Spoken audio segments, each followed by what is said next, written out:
Yun,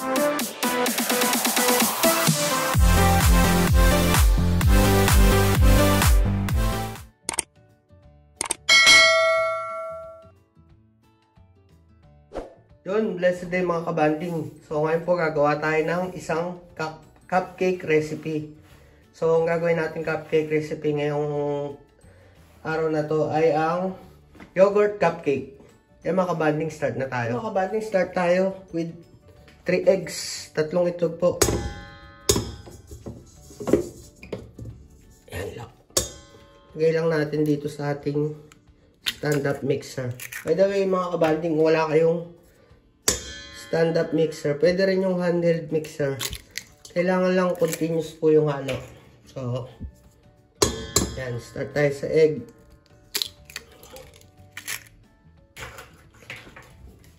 Three eggs. Low, ano lang po, low speed.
Yung mga kabanding, after mixing lahat yung ating ingredients, ganito lahat yung consistency natin, oh.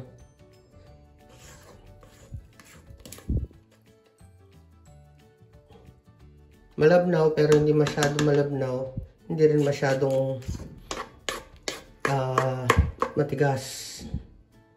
Yan, parang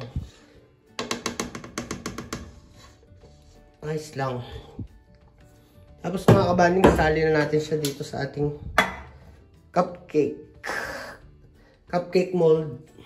Mga kabanding, naisalin ko na siya sa ating cupcake mold. Medyo may tulo-tulo. Okay lang yan. Tapos i-bake natin to for 45 minutes, 170 degrees.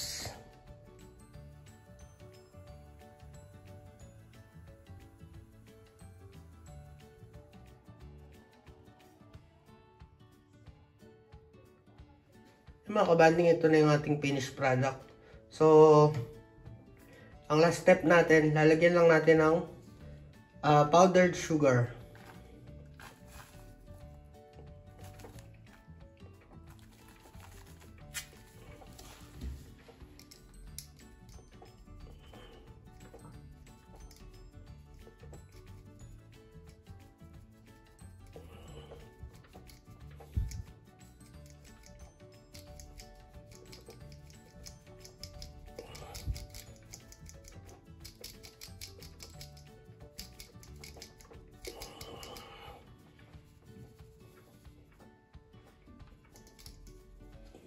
Yan. Ganda. Mga kabanding, ito na po yung ating finished product ng ating yogurt cupcake. Yan. So, perfect na perfect po to para sa ating mga chikiting pambaon, pang merienda, coffee time, at ano pa ba, pang himagas. Yan. Ito yung ating napakasimple lang pong gawin. Napaka-healthy pa. Kung nagustuhan niyo po itong ating cupcake recipe ngayong araw na to, pakihit lang po yung subscribe button tsaka yung notification bell para updated pa po kayo sa iba pa pong recipe ay share ko sa inyo. Maraming salamat po sa panonood. God bless. Stay safe. Peace. Bye.